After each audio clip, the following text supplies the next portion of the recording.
The corridor lights flickered once, and that was the only warning I got.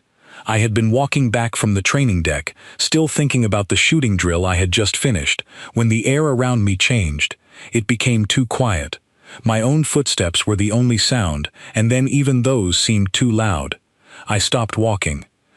At the far end of the narrow maintenance corridor, a shape stepped out from behind a bank of wall vents. Then another appeared from a side passage I had not noticed until that moment. Within a few seconds, I was standing in the middle of a metal hallway with no clear path forward and no clear path back. 7 cadets surrounded me. My eyes moved automatically to every exit before my mind had even finished processing what was happening.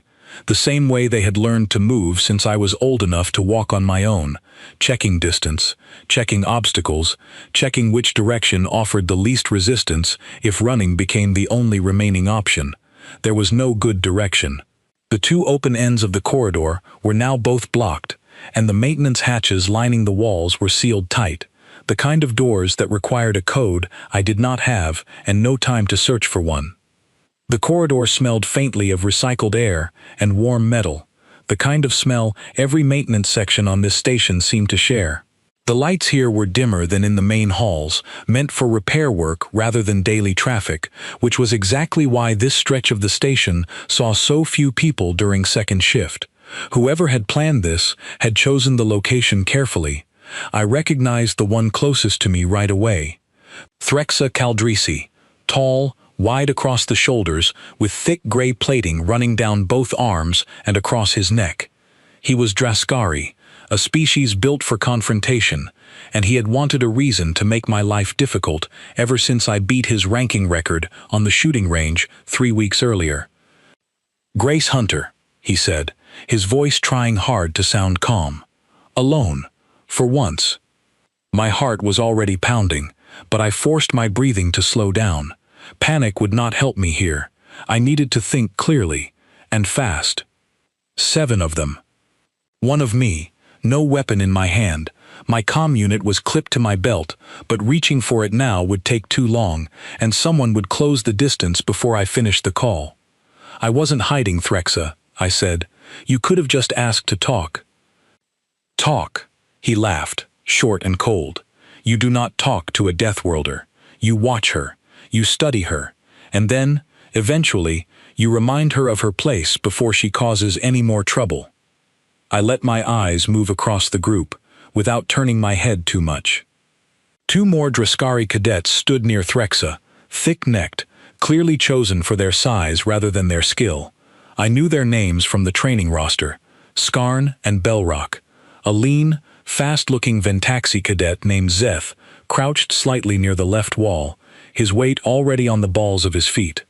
2 Ophir cadets, a brother and sister named Koru and Vesa, stood together on the right side, moving with that strange, matched rhythm their species always seemed to share, as if they were 2 halves of one thought.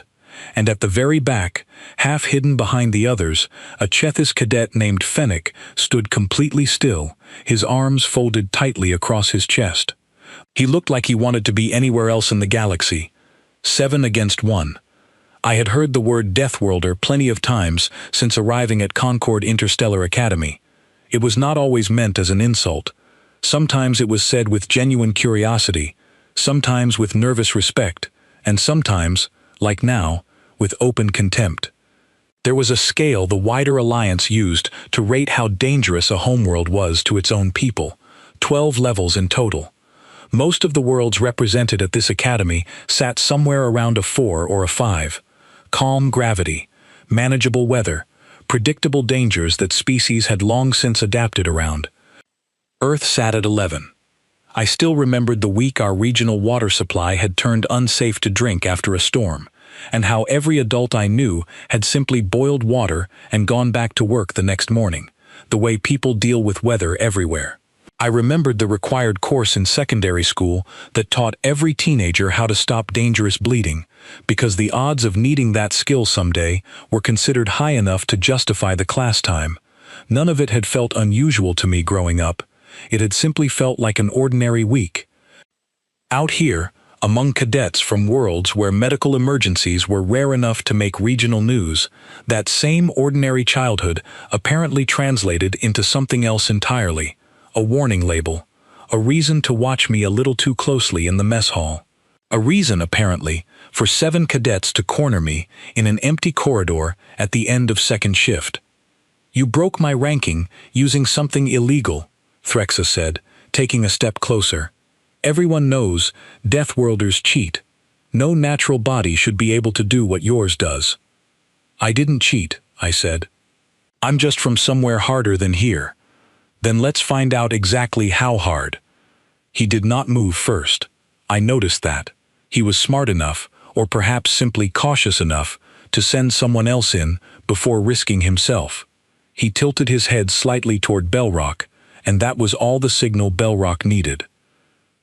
Bellrock came at me fast for someone his size, arms already spreading wide for a grab. It was a mistake, and I understood why the moment his weight shifted forward. Draskari fought like a rising tide, built to push, to grip, to hold something down through sheer mass. Against another Draskari, that style worked beautifully. Against someone smaller and quicker, it left a wide gap of empty space to move through. I did not step back. Stepping back is what prey does, and prey rarely survives long enough to learn a second lesson.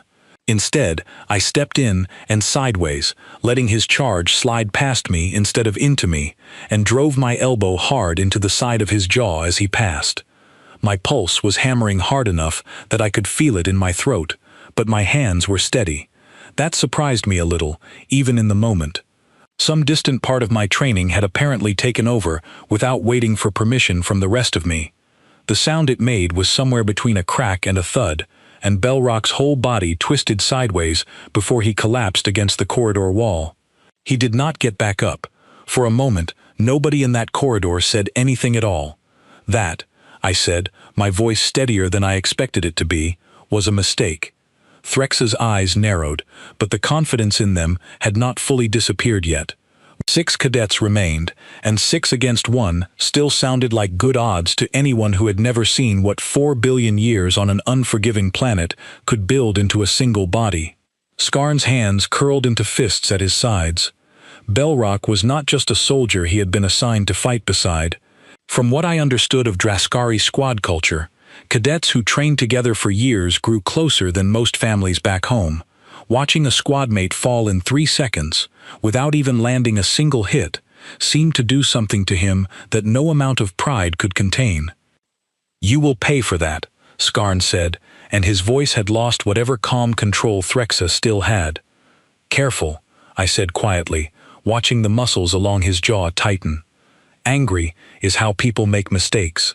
I did not say it to provoke him further, though I understood it probably would. I said it because it was true, and because a small, steady part of my mind, the part that had grown up watching storms roll in over open water and learning to read exactly how much time I had before they hit, was already reading him the same way. Anger changes a person's balance. It makes their movements bigger, more predictable, easier to use against them. Threxa held up one hand, a silent order for Skarn to wait. Whatever pride he still had left was clearly outweighed by whatever caution remained in him after watching his friend go down so easily. "You got lucky," Threxa said. "You keep saying words like that," I said. "Lucky, cheating, illegal. I think you are running out of explanations that do not involve admitting I am simply better prepared for this than you expected." Zeth, the Ventaxi cadet, shifted his weight slightly, his eyes flicking between Threxa and me, clearly waiting for permission rather than an order. Koru and Vesa, the Ophir siblings, had gone very still, their earlier synchronized posture replaced by something more careful, more watchful. Only Fennec, at the very back, seemed to relax slightly, as if some small part of him was hoping this whole plan would simply fall apart before it reached him. It would not fall apart. Not with Threxa's pride on the line in front of 6 witnesses. "Skarn," Threxa said finally, "finish this." The corridor felt smaller than it had a minute ago. All of us pressed into this narrow space with nowhere for the tension to go except forward. Skarn came at me with none of Belrock's caution and all of his size. He was already swinging by the time he closed the distance, a wide hook aimed at the side of my head, the kind of strike that would have ended the fight instantly if it landed. It did not land. I ducked under it, feeling the air move above me, and used the half-second his overextended arm gave me to drive my shoulder hard into his ribs. He grunted, stumbled sideways, and swung again immediately, faster than I expected from someone his size. This one caught my forearm as I raised it to block, and pain shot up through the bone in a way that made my vision flicker white for half a second. I would feel that hit tomorrow. I would feel it for a week, probably. Right now, there was no room in my mind for anything except the next 3 seconds.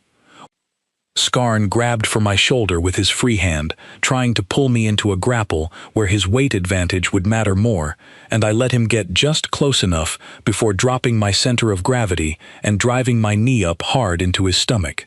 The air left him in a rush, his whole body folding forward around the impact, and I used that fold to guide his head down into my rising elbow. He hit the corridor floor and did not get back up either. 2 down. My arm throbbed steadily now, matching the rhythm of my own pulse, and I forced myself not to look down at it. Looking would only remind my body how much it wanted to stop, and stopping was not written anywhere into the next several minutes of my life. 4 cadets remained standing. Threx's expression had changed since the corridor first went quiet around us. The confidence was still there, technically, sitting on his face like something painted on rather than felt, but underneath it, I could see him recalculating, the same way I had been recalculating since the moment I first realized how many of them there were. Szeth did not rush in the way Skarn had. Ventaxi cadets were known across the academy for their speed, and Szeth clearly intended to use his properly. He circled instead of charging, staying just outside the range where I could reach him easily, throwing quick testing strikes meant to wear me down rather than end things immediately. "You're fast," I said, mostly to keep him talking, to see whether he would answer instead of focusing entirely on his footwork. "Faster than anything from your world," Szeth said, his voice tight with concentration even as he kept circling. "Speed always beats size." "Sometimes," I said. "Not always." It worked. For a little while, his approach.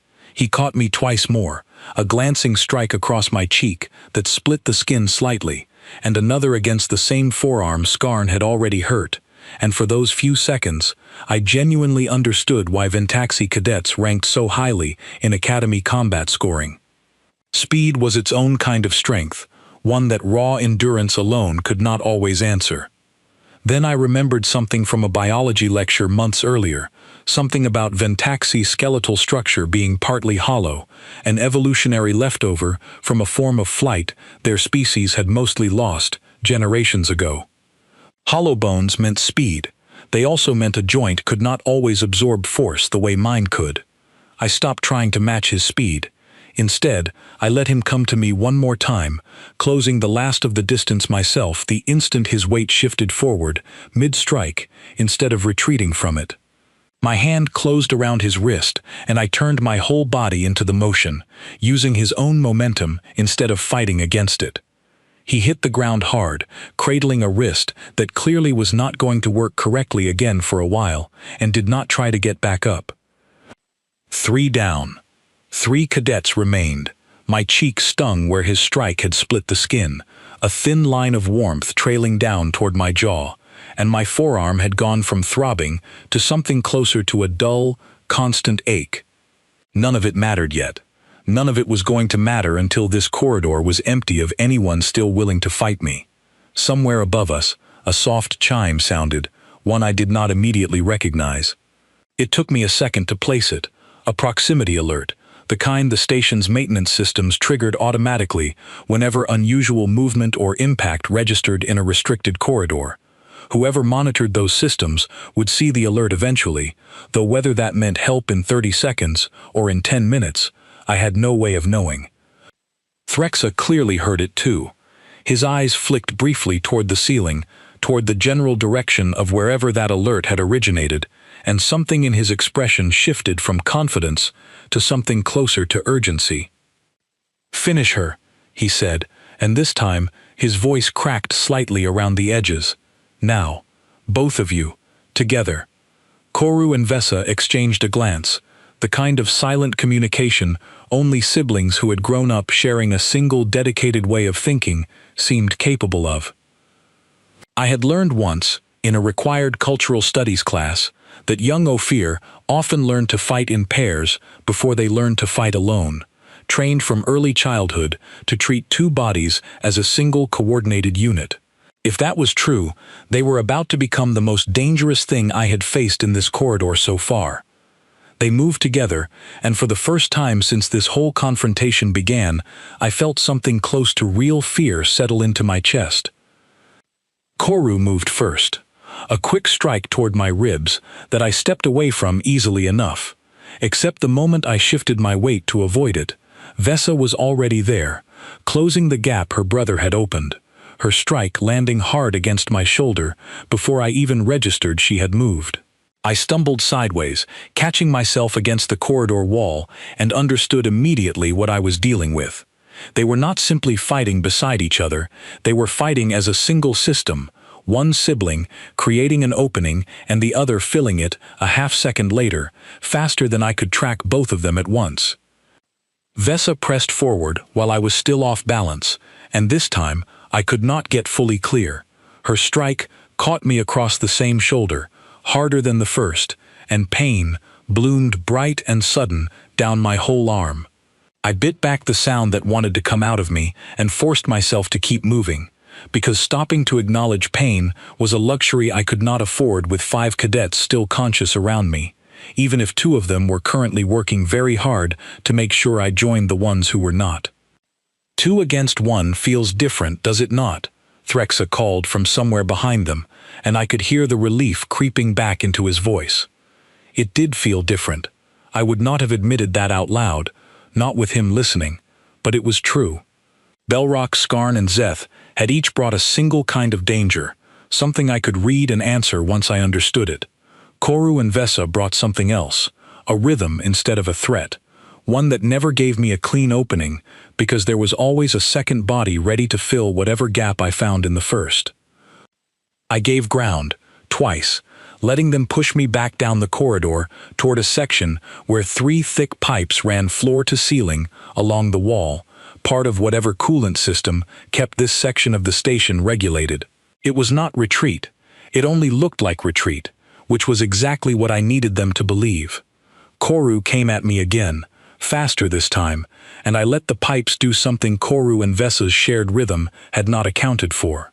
I moved behind the nearest one, just as his strike came in, and the pipe took the hit instead of me, a dull ringing clang echoing down the corridor. More importantly, for one crucial second, the pipe also blocked Vesa's sightline to her brother. 1 second was enough. I came out from behind the pipe, already moving, closing the distance to Vesa before her brother could reposition to support her, and drove my palm hard into the center of her chest. She staggered back into the wall, and before she could recover her footing, I swept her legs out from under her. She went down hard, and this time, she did not get back up. Koru's rhythm broke completely the instant his sister hit the floor. I saw it happen in his face, the exact moment his coordinated fighting style collapsed into something desperate and alone, and desperate and alone was a fight I already knew how to win. He swung wide, off balance, and I caught his arm, turned into him, and used his own forward momentum to put him on the ground beside his sister. 5 down.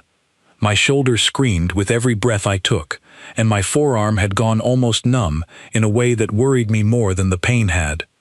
I flexed my fingers once to make sure they still answered, relieved when they did, and turned to face whoever remained. Only Fennec and Threxa were left standing. Fennec had not moved from his spot near the back wall through any of it. His arms were still folded tightly across his chest, and when my eyes found his, he flinched, actually flinched, like he expected me to come for him next. "I never wanted this," he said quickly, his voice higher than before. "I told Threxa it was a bad idea. I only came because he said everyone from our study group had to show up together or none of us would be trusted again. I studied him for a moment, weighing exhaustion against judgment, the way you weigh anything when your whole body wants to stop and your mind is telling you it is not safe to stop yet. You didn't throw a single strike, I said finally. No, Fennec said, I didn't. Then step back against that wall and stay there. I'm not interested in fighting someone who doesn't want to fight me. He obeyed immediately, pressing himself against the corridor wall as far from the center of the confrontation as the narrow space allowed, and something in his shoulders loosened, like he had been holding his breath since this whole plan began and had only just remembered how to let it out. That left Threxa. He stood alone now, in the middle of a corridor that held 5 of his own cadets on the floor around him, none of them seriously hurt in any lasting way, but all of them very clearly finished. The confidence that had carried him into this corridor was gone completely now, replaced by something rawer, something closer to panic, dressed up as anger, because panic alone was too frightening to look at directly. This is not possible, he said, mostly to himself. It's already happened, I said, 5 times. His hand moved toward the inside of his jacket, and I felt my whole body go very still. The same stillness I imagined my ancestors must have felt, somewhere on a dark hillside, long before any of us had words for what we were listening for in the dark. Whatever Threxa was reaching for, it was not going to be a fair fight anymore. It had stopped being one the moment his hand kept moving toward that jacket instead of raising in surrender. What came out of his jacket was a shock lance, the kind used only in supervised advanced combat drills, never carried loose by a cadet, and never, under any circumstance, brought into a corridor for anything resembling this. Someone had pulled strings, or broken rules, or both, to get their hands on one. The tip of it glowed faintly blue, charged well past anything meant to simply sting. This ends now, Threxa said. It already did, I said. You just have not noticed yet. His first strike came low and fast, aimed at my knee rather than anywhere I expected, and I only avoided it by throwing myself sideways into the nearest wall, hard enough that the impact knocked the air out of my chest for a moment. The charged tip of the lance passed close enough that I felt the heat of it against my calf, and for the first time since this whole confrontation began, real fear moved through me instead of simple focus. A weapon like that, landed properly, could put me on the ground in a way none of the last 6 cadets had managed. Threxa recovered his stance and came at me again immediately, giving me no time to fully catch my breath, swinging in a wide arc meant to catch me across the ribs, the kind of strike that assumed I would flinch away from a visible charged weapon the way most sensible creatures would. I did not flinch away. I had learned a long time ago that flinching from a visible threat often left you standing exactly where a second, hidden threat wanted you to be, and out here, in this corridor, Threxa alone was the only threat left. There was no hidden second danger waiting to punish me for stepping forward instead of back. I stepped into the arc instead, inside the reach where the lance had no leverage left to build real speed, and felt the heat of it pass close enough to singe the edge of my sleeve. My hands closed around his wrist before the strike could complete, and I twisted, hard, using my whole body instead of just my arms. Whatever his training had told him a Deathworlder's grip would feel like, it was not this. He tried to pull free, throwing his weight backward, and it did not work, not even slightly. Something old and steady in my hands held on the way hands are built to hold on, when letting go means losing, and losing, on my homeworld, had rarely offered a second chance to try again. The lance clattered out of his fingers and skidded across the corridor floor, well out of reach of either of us. For one long second, Threxa Caldrisi, 7 feet of Draskari muscle, undefeated in his own cohort until 3 weeks ago, the cadet who had organized 6 others and armed himself with a weapon banned from every training deck on this station, stood in front of me, with both wrists caught, and absolutely nowhere left to go. "Yield," I said, "or do not. I have time." He did not have time, and some final, honest part of him seemed to understand that in the same instant I said it. His shoulders dropped. The fight went out of him, all at once. The way it sometimes does, once a person finally stops pretending the outcome is still in question. "I yield," he said quietly. That was the exact moment the corridor lights snapped up to full brightness, and a voice I recognized immediately cut through the sudden glare. "Cadet Caldrisi, Cadet Hunter, stand exactly where you are." Training Master Verena stepped into the corridor from the same direction Threx's group had first appeared from, flanked by 2 station security officers, her eyes moving quickly across the scene in front of her. 5 fallen cadets, 1 pressed flat against the wall, 1 standing with his hands still caught in mine, and a charged shock lance lying abandoned on the floor several steps away. She had seen the whole thing. I understood that immediately from the way her gaze did not linger in confusion on any single detail, the way someone's does when they are trying to piece together what happened after the fact. She already knew what happened. She had simply waited until it was safe to step in. I let go of Threx's wrists slowly, watching him step back on his own, all the fight drained out of him now that someone else was finally in charge of the situation. The 2 security officers moved past me without a word, checking on Belrock first, then Skarn, then Zeth, then the Ophir siblings, confirming each of them was breathing steadily before helping them sit upright against the corridor wall. None of them met my eyes.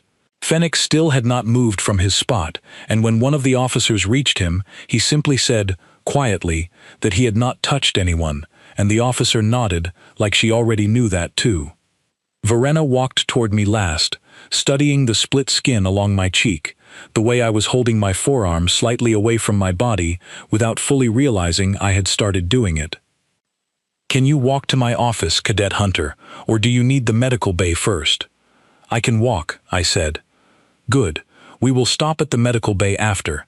I want your account while it is still fresh, and I suspect you want to give it while you still remember every detail clearly enough to be exact." She was right, though I had not thought of it that way, until she said it. Adrenaline has a habit of smoothing details together once it fades, and some part of me understood that giving an honest, precise account mattered, both for me and for the 6 cadets now being helped down the corridor in the opposite direction. Verena's office smelled faintly of the same ozone tang I remembered from every previous visit, and she gestured for me to sit while she brought up a display on the wall screen, angled so I could see it too this time. The footage began at the exact moment I first stopped walking in the corridor, and continued through everything that followed, every second of it recorded from an angle high in the ceiling vents that none of us had thought to check for. "This corridor has had a monitoring system installed for 11 months, she said, watching my reaction rather than the screen. "Not because we expected anything like this, because 2 engineering cadets flooded a coolant line down here last year, and Command wanted eyes on the maintenance sections afterward. It has been, until today, entirely uneventful." "You watched the whole thing happen," I said. It was not quite an accusation, though I heard something close to one in my own voice. "I watched enough of it happen to know you were not the aggressor, and to know that stepping in earlier would have meant losing the clearest possible record of exactly what occurred and why. I am not proud of that decision. I made it anyway, because 6 cadets orchestrating an ambush against 1, with a weapon involved, needed to be documented beyond any possible dispute. Poorly handled evidence has let cadets escape consequences before. I was not willing to let that happen here. I understood the logic, even if some small, aching part of me wished she had moved sooner. "What happens to them now?" I asked. "Different things, depending on what the footage shows for each of them." She gestured at the paused frame on the screen, all 7 cadets visible at once. Cadet Caldrisi brought a restricted weapon onto a training deck and used it against another cadet outside of any sanctioned exercise. That alone is grounds for expulsion, and given his homeworld's diplomatic sensitivity around weapon regulations, I expect there will be additional consequences handled at a level well above my own office. His homeworld will hear about this. His homeworld will absolutely hear about this, Verena said.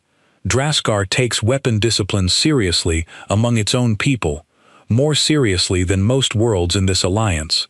Whatever waits for him at home will likely be worse than anything Concord Academy could impose. She moved to the next frame. Skarn and Belrock participated in a coordinated physical assault but carried no weapon, and notably, neither one of them landed a strike that could be called excessive by drill standards. Suspension, and a mandatory conduct review before either, is permitted to continue training.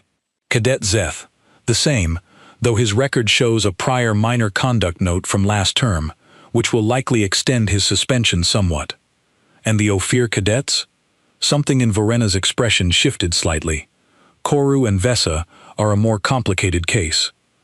Ophir cultural context treats coordinated failure between paired siblings as a significant personal shame, beyond whatever discipline this academy hands down. I suspect the consequences waiting for them at home may weigh on them longer than any suspension I could issue.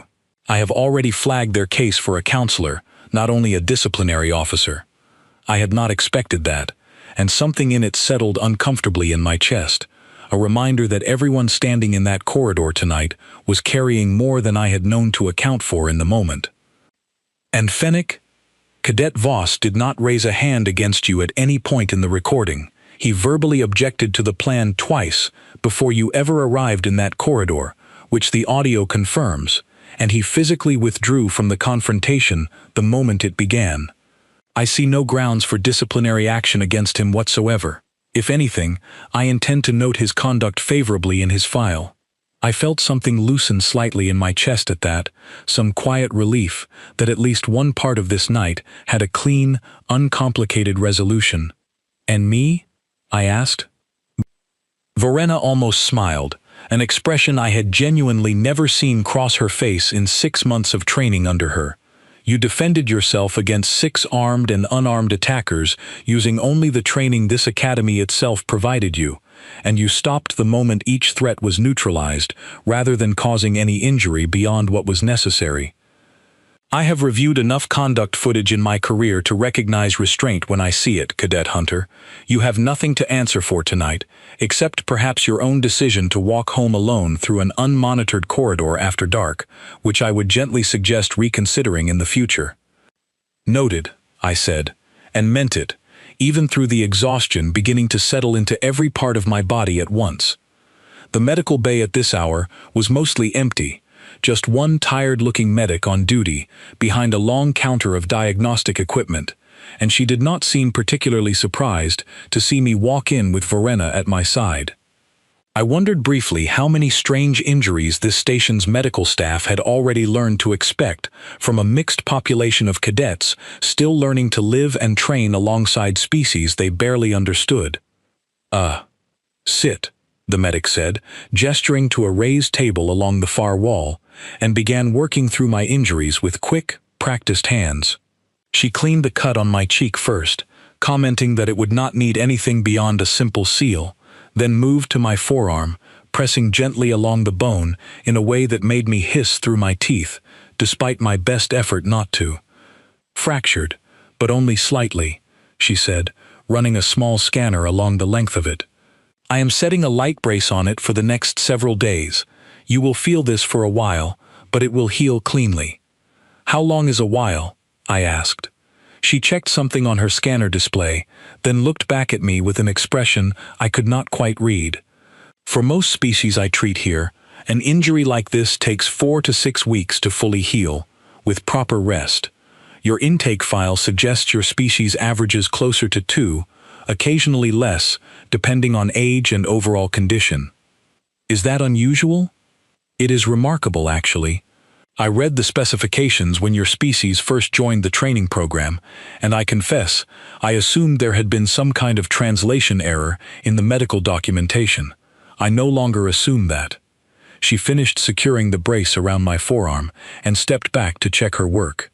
You should rest, regardless. A body healing quickly is still a body that needs the chance to do so. She checked my shoulder next, pressing carefully along the bruise already spreading dark beneath my sleeve, and confirmed nothing beneath it was broken, only deeply bruised in a way that would ache sharply for several days before settling into something more manageable. She offered a mild pain suppressant, the kind cleared for use across most humanoid physiologies, and I accepted it gratefully, feeling the sharp edges of the day begin to soften almost immediately once it took effect. "You handled tonight well," the medic said quietly, once she had finished, in a tone that felt less clinical than everything she had said before it.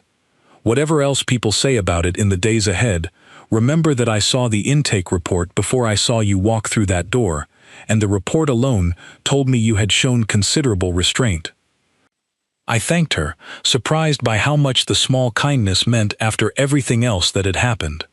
I nodded, though rest felt like a distant concept at that particular moment, something that belonged to a version of tonight that had not actually happened. I was still sitting on that table, flexing my newly braced arm and testing exactly how much movement it would tolerate, when I heard familiar footsteps hurrying down the corridor outside, followed by Ethan Cole appearing in the doorway, looking like he had run the entire distance from the cadet dormitories without stopping once. "You are alive," he said, sounding almost personally offended by how calm I looked sitting there. "Someone in the mess hall said 7 cadets jumped you in a maintenance corridor, and I thought, that has to be an exaggeration. There is no way 7 cadets would be stupid enough to actually try that." "It was 7, I said. "It was also, apparently, exactly that stupid." Ethan crossed the room in a few quick steps and stopped in front of me, his eyes moving over the brace on my arm, the small seal along my cheek, the general state of someone who had clearly had a difficult night. He had been the only other human cadet in my intake group when we first arrived at Concord Academy, and somewhere across 6 months of shared orientation lectures and equally shared confusion about alien social customs, he had become the closest thing I had to family out here. "You should have called me," he said. "I would have come. There was no time to call anyone. I did not exactly get advance notice." "Then next time, get advance notice," he said, though the attempt at humor did not quite land the way he wanted it to, his voice catching slightly on the second half of the sentence. "I mean it, Grace. 7 of them. 6, really," I said. "One of them never actually fought me." "That is not the reassurance you think it is." I almost laughed, and the sound that came out was somewhere between a laugh and something closer to exhaustion, finally catching up with me all at once. Ethan noticed, and whatever teasing energy he had walked in with faded into something quieter and more careful. "Are you actually okay?" he asked. "Not the version of okay you tell instructors, the real one." I considered the question honestly before answering it. "My arm is fractured. My shoulder is going to bruise in a way I will feel every time I reach for anything overhead for the next week. And some part of me keeps replaying it, over and over, even now, even though it is already finished." I paused. "But I am here. I am talking to you. That counts as okay, tonight." Ethan pulled the single chair in the room closer to the table and sat down without being invited to, which was exactly the kind of thing I needed someone to do right then. "For what it is worth," he said, "I do not think anyone on this station is going to underestimate you again after tonight. I did not do this to prove anything to anyone." "I know," he said. "That is exactly why it is going to work." Verena returned, just as the medic finished writing up her final notes, and Ethan quietly excused himself to wait outside, though I noticed he did not go far, his shape visible through the frosted glass panel of the door the entire time. "One more thing before you rest, Cadet Hunter," Verena said, taking the chair Ethan had just left. "I want to be honest with you about something, because I think you have earned that honesty tonight." "All right," I said, bracing slightly for whatever came next. "When your species first requested a training seat at this academy, there was considerable debate among the instructing staff about whether to accept it. Not because anyone doubted your intelligence or your discipline, because the reports on Earth's baseline biology were, frankly, difficult for many of us to believe, and difficult reports make institutions cautious. A world that dangerous, producing a species that resilient, felt to some of my colleagues like a risk not worth the diplomatic goodwill it might buy us. "And what do you think now?" I asked. "I think the reports understated it, if anything." She folded her hands together, choosing her next words carefully. "I have read the habitability figures for 30 years, Cadet Hunter. I have taught cadets from worlds rated 9, worlds most species here consider nearly uninhabitable. None of them prepared me for what an 11 actually produces. That number is not a warning meant to frighten outsiders away from your people. It is a warning meant to prepare outsiders for exactly what they are about to stand next to. I never asked to be anyone's warning label." "No," she said, "very few remarkable things ask to be labeled at all. They simply exist, and the label comes afterward, written by everyone else trying to make sense of what they witnessed." She stood, smoothing the front of her uniform. "Rest tonight. Come to my office tomorrow, only if you feel ready. There is no requirement to pretend recovery happens faster than it does, regardless of what your file says about healing rates." "Thank you," I said, and I meant that too, more than I expected to. I did not sleep well that night, despite how badly my body needed it. Every time I closed my eyes, some part of my mind insisted on replaying the corridor lights flickering, the shapes stepping out of the shadows, over and over, as though repetition alone might change how the memory settled. Around the third replay, I gave up trying to force sleep and simply lay there instead, letting the memory run its course until it finally began to lose some of its sharpness on its own.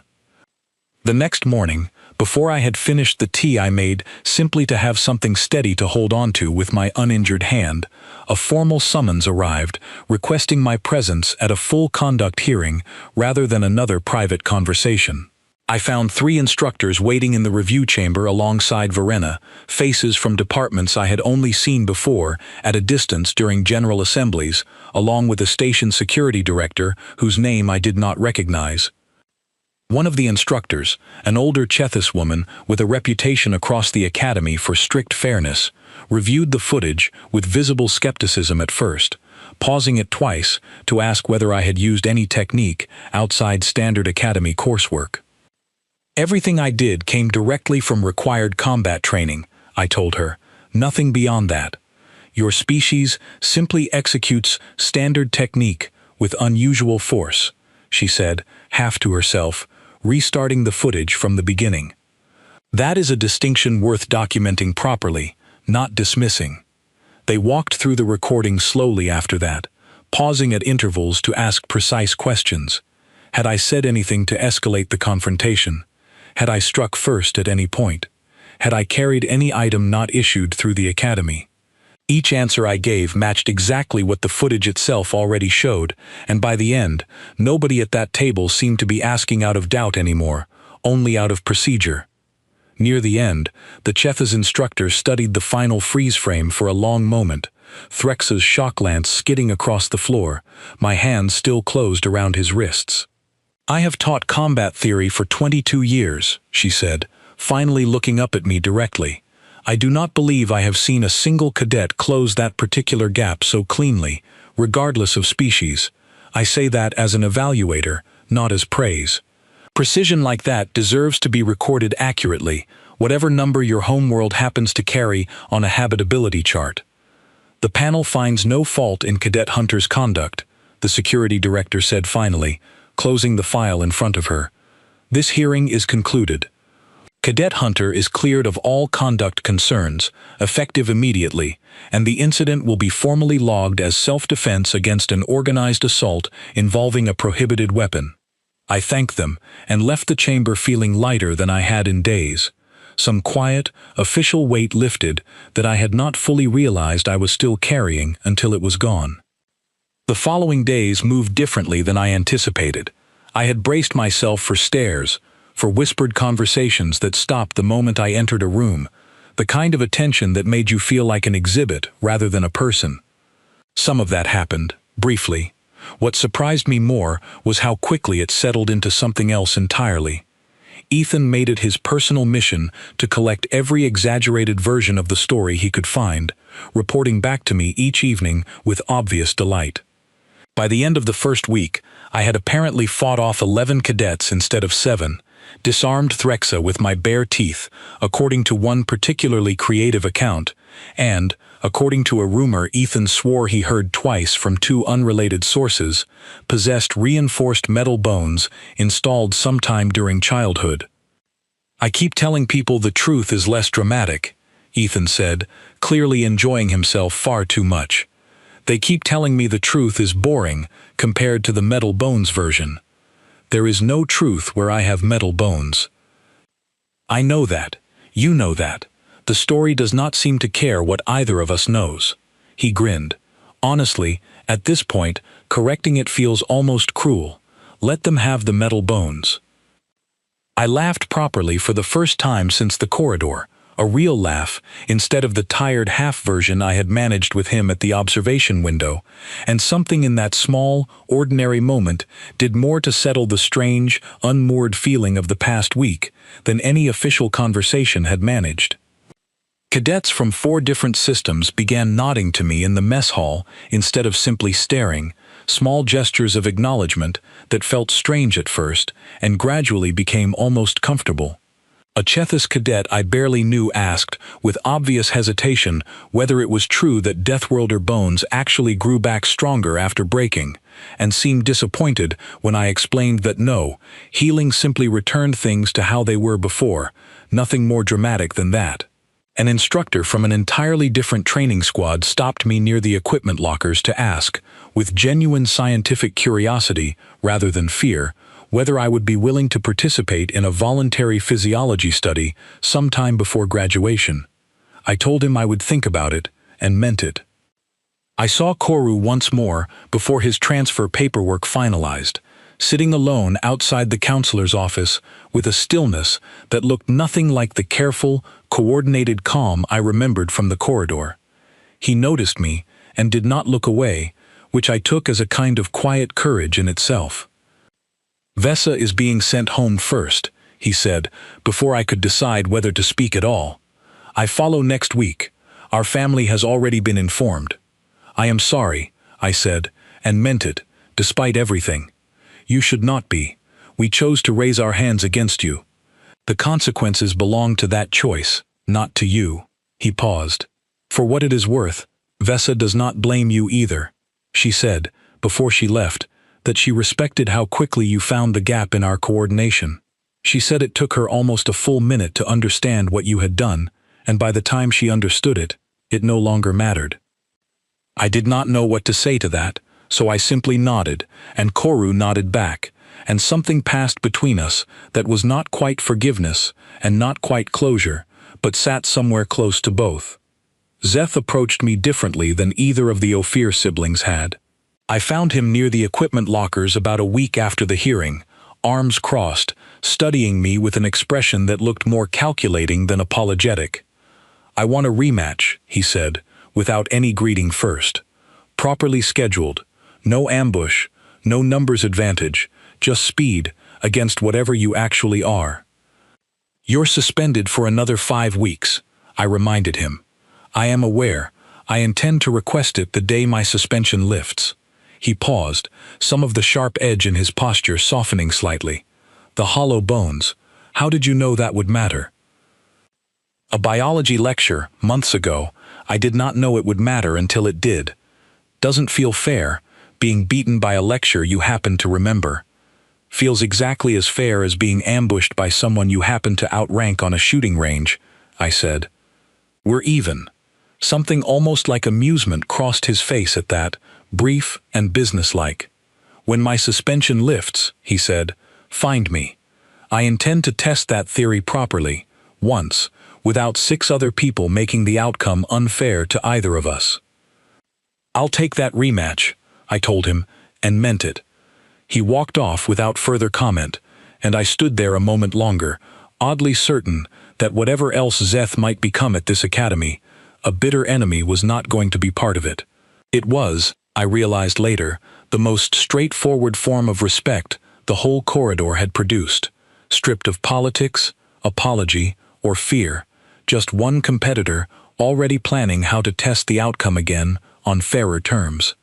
Skarn and Belrock never approached me directly, and I did not expect them to. I passed both of them once in a supply corridor near the end of their suspension, and rather than the anger I braced for, each simply gave a short, wordless nod as we crossed paths, the kind exchanged between people who had settled something without needing to discuss it further. It was not friendship. It was not quite respect either.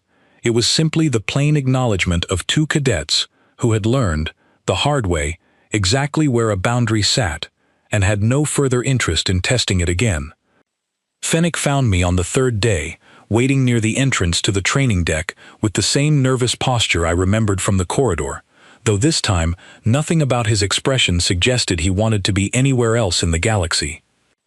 "I wanted to say something properly," he said, "not just in a hallway during all of that. You don't owe me anything, Fennec. You never raised a hand against me. I know, I still should have said something sooner, before it ever got that far. I knew what Threxa was planning for almost 2 days before it happened, and I told myself it was not really my problem to stop." He looked down briefly, before meeting my eyes again. "It should have been my problem. I am sorry it took watching all of that happen for me to understand that." I thought about the version of that night where someone had warned me in advance, the version where I might have avoided the corridor entirely, the version where 5 cadets never ended up on a medical bay's intake list at all. Then I thought about the version that had actually happened, the one where I stood in that corridor and finally understood, without any remaining doubt, exactly what kind of world had raised me and exactly what it had built into every part of my body without my ever fully realizing it until I needed it most. "Thank you for telling me now," I said. "That matters too." He seemed to relax slightly at that, as though he had been bracing for a colder response than the one I gave him. Over the following weeks, without either of us really planning it, Fennec began sitting near me and Ethan during study sessions, quiet at first, gradually contributing more once he realized neither of us judged him for the corridor at all. By midterm, he was correcting my navigation calculations more often than I would have liked to admit, and I found myself genuinely grateful for the correction rather than embarrassed by it. It was a small, unremarkable friendship, the kind that rarely gets mentioned in any story about ambushes or shock lances, and I valued it more for exactly that reason. News of Threxa's homeworld response arrived 9 days later, relayed through Verena during our regular training review. His family had been formally notified of the weapon violation, and Draskari disciplinary custom, apparently, treated bringing a banned weapon against an unarmed opponent as a mark against not just the cadet involved, but the family name attached to him. Whatever waited for Threxa back on Draskar, Verena did not elaborate further, only noting that his academy enrollment had been formally terminated, effective immediately, and that he would not be returning to Concord under any circumstances. I did not feel triumphant hearing that. I had expected to, somehow, and instead felt only a quiet, settled kind of closure, the recognition that consequences had simply followed actions the way they generally do, without needing my satisfaction attached to them one way or another. I called my parents that same week, once the story had settled enough in my own mind for me to explain it clearly instead of in fragments. The signal delay between the station and Earth meant our conversation moved in slow, careful turns, each of us waiting several long seconds after speaking before a reply arrived, but even through that delay, I could hear my mother's voice shift the moment I described being surrounded by 7 cadets in an empty corridor. "Are you healed now?" she asked, once I finished the whole account. "Mostly. My arm was in a brace for a while." "And the 7 of them?" "Considerably less healed than me, most of them." There was a pause on her end, longer than the signal delay alone accounted for, and when she spoke again, I heard something in her voice that surprised me a little, a kind of steady, practical calm rather than the alarm I had half expected. "Your grandmother would have wanted every detail," she said. She always said the day would come when someone out there finally learned what our family already knew about surviving difficult places. It wasn't just our family, Mom, it was the whole planet. That is exactly my point, she said, and I could hear the smile in it, even across the distance. We simply had more practice noticing it than most people do. My father came on the call briefly near the end, saying little beyond confirming that I sounded like myself and reminding me, with the same dry humor he had always used to soften a hard week, that a fractured forearm healed faster if I actually rested it rather than treating recovery as an inconvenient interruption to training. I promised him I would, and meant it slightly less than I meant most of my other promises that week, though I did not tell him that part. 2 weeks after my arm came out of its brace, a senior Dreskari cadet named Corin approached me after morning drills, standing with a formality I had not expected from someone nearly twice my size. "I would like to request a sparring match," he said, "properly scheduled, supervised, both of us in padded gear, nothing like what Caldrisi arranged." "Why?" I asked, genuinely curious rather than suspicious. "Because I have heard 6 different versions of what happened in that corridor, and I distrust every single one of them equally. I would rather learn something directly than keep collecting rumors." He paused. "Also, Caldrisi's conduct embarrassed our whole cohort. I would like the record to show that not every Dreskari cadet here shares his idea of honor." I liked him immediately for saying that plainly instead of dancing around it, and I agreed. The match happened 3 days later in the main training hall, with Verena supervising and a modest crowd of cadets gathered along the observation rail, drawn by curiosity rather than any official announcement. Corin fought nothing like Threx's people had. He was patient, deliberate, testing my reactions with careful, controlled strikes rather than raw aggression, and for the first several minutes I found myself working harder than I had in that corridor, genuinely uncertain how the match would end. We traded the advantage back and forth for nearly 10 minutes, longer than any exchange from the ambush had lasted. Corin caught me twice, with strikes I genuinely did not see coming, precise enough that I understood immediately why he outranked most of his own cohort, and I answered with a takedown attempt that nearly worked before he adapted his stance mid-motion and turned it aside. Neither of us managed a clean, decisive finish, and somewhere around the 8th minute, the small crowd along the observation rail had grown loud enough that Verena had to raise her voice to be heard over it. When she finally called the match as an even draw, neither Corin nor I argued the decision, though a few voices along the rail clearly disagreed with each other about which of us deserved the edge. Corin offered his hand afterward, and I took it. "You are not unbeatable," he said, sounding almost pleased by the discovery. "You are simply very well trained, and built from something most of us cannot fully imagine. That is a very different thing, and I find it far more interesting." "I'll take that as a compliment. What it was meant as one," he said, and something in the easy way he said it did more to settle my standing among the Dreskari cadets than the entire ambush had, in either direction. A different kind of attention arrived the following week, in the form of a formal visit from Ambassador Nora Vance, one of the small handful of human representatives serving within the wider coalition diplomatic corps. She met with me privately in a borrowed conference room near the administrative deck, her expression warm, but carrying the particular weight of someone who chose every question deliberately. "I want to be direct with you," she said, once the introductions were finished. "The incident in that corridor traveled further than Academy channels. Weapon violations involving a Deathworld cadet raise questions at levels well above Training Master Verena's office. Questions about how safely humans can be integrated into shared training environments, and questions, frankly, about how safely other species can be integrated into environments that include humans." "That sounds like a question with no comfortable answer," I said. "Most true questions do not have one." She folded her hands on the table between us. "How would you answer it, if the decision were yours to make?" I thought about the question for a long moment before answering. I did not ask to be dangerous. I did not train to prove a point about my species. I trained because this academy asked something of every cadet here, and I intended to meet that standard the same way everyone else did. What happened in that corridor was not a demonstration of what humans can do to people who anger us.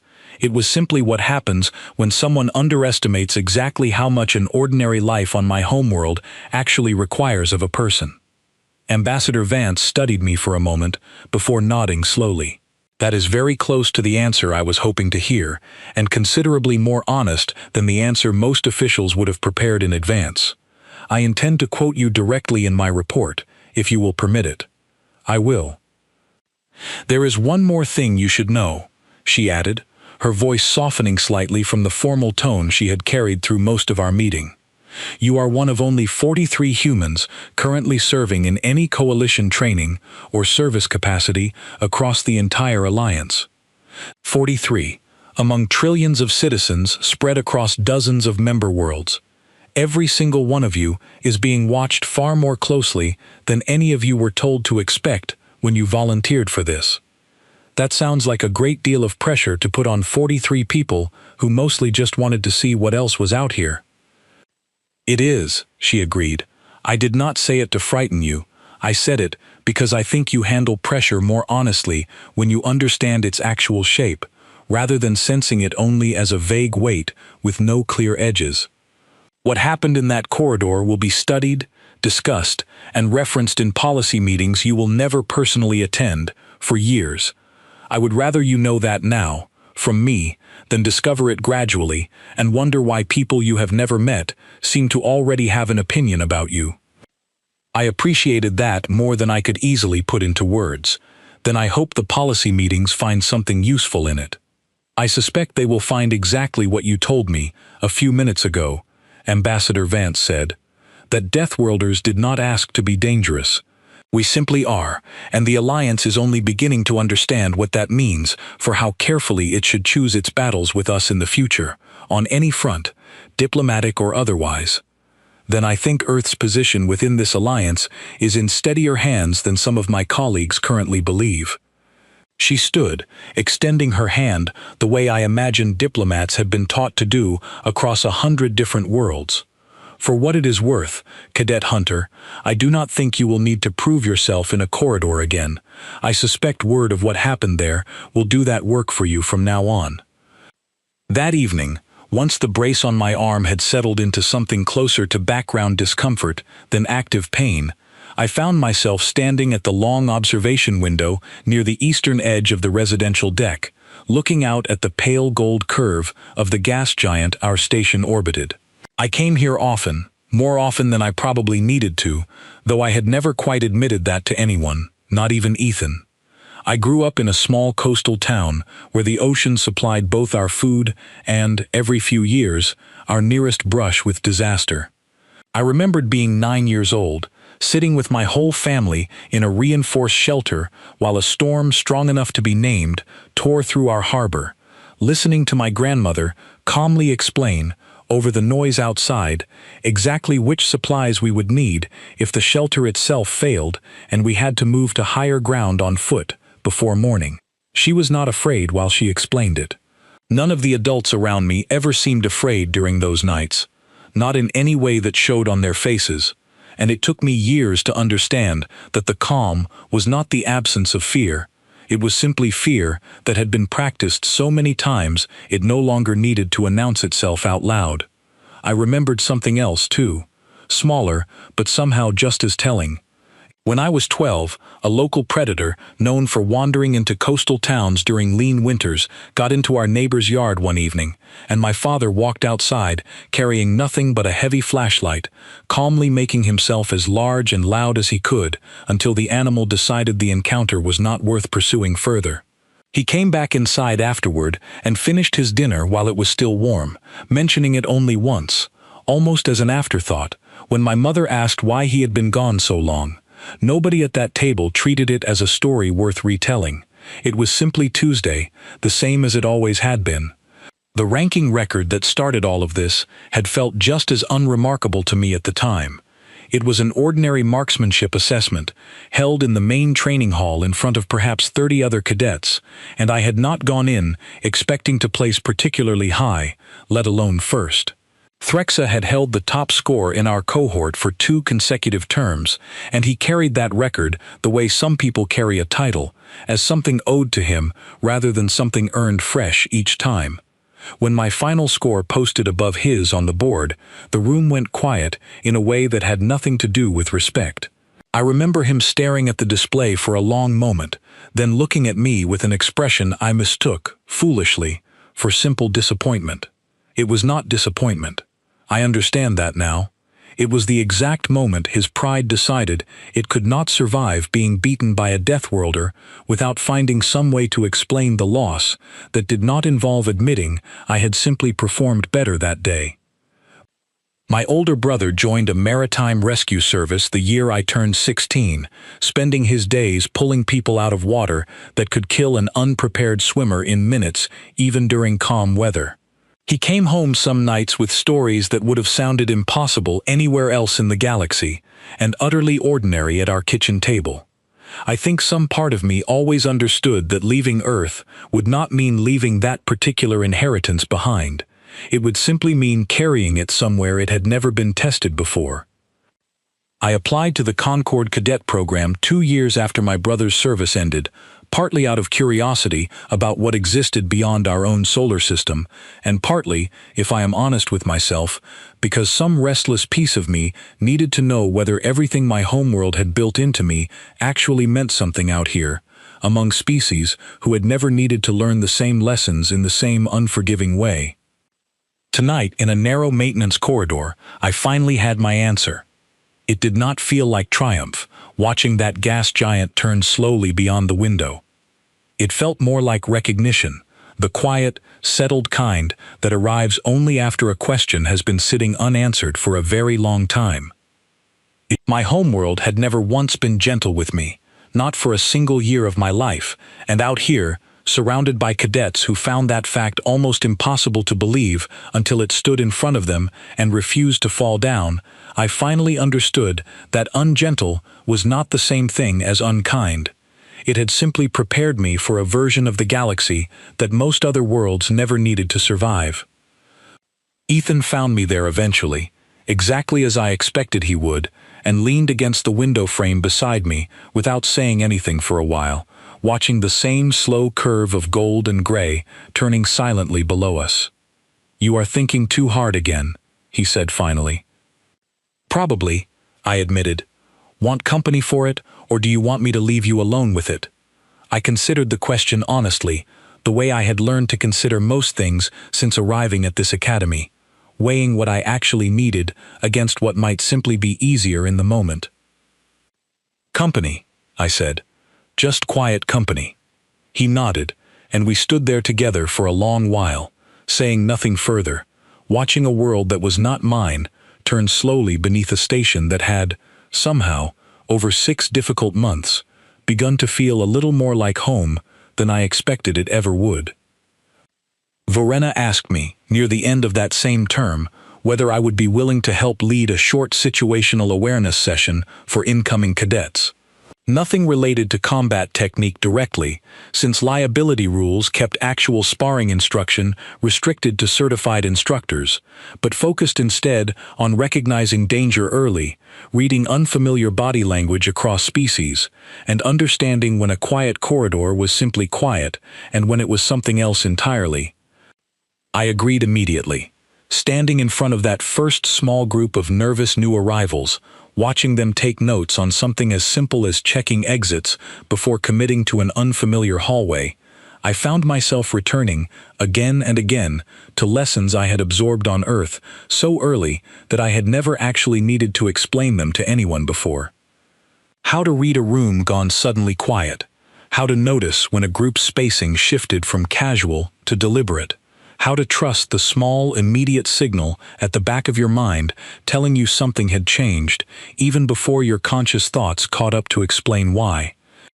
One cadet, a young Vantic recruit, barely a month into her first term, asked afterward whether I had been frightened in that corridor, genuinely frightened, rather than simply confident the way the rumors made it sound. Yes, I told her. Completely. Fear and readiness were never opposites for me. They arrived together, the same way they probably will for you someday, and the only real difference was that I had already practiced knowing what to do with both of them at once. She nodded slowly, the way I remembered nodding myself at exactly her age, filing the answer away for a day she clearly hoped would never actually arrive. None of it guaranteed safety, and I made sure to say that plainly, more than once, to every group I spoke to afterward.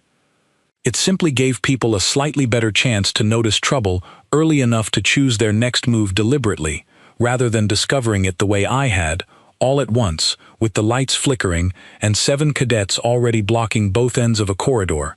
Those sessions became a quiet, permanent fixture of every new cadet's first week at Concord Academy. A small, ordinary addition to the curriculum that no longer carried any dramatic story behind it, only practical use. The next term brought new arrivals to Concord Academy, the way every term did, and among them was the first new human cadet to join since I had arrived myself, a nervous young man named Owen Marsh who reminded me uncomfortably of exactly how lost I must have looked during my own first week here. I found him on his 3rd day, standing near the entrance to the mess hall, hesitating in the doorway while a small group of cadets from 3 different species watched him with the particular kind of open curiosity that could tip, without much warning, into something less friendly. I remembered that exact hesitation.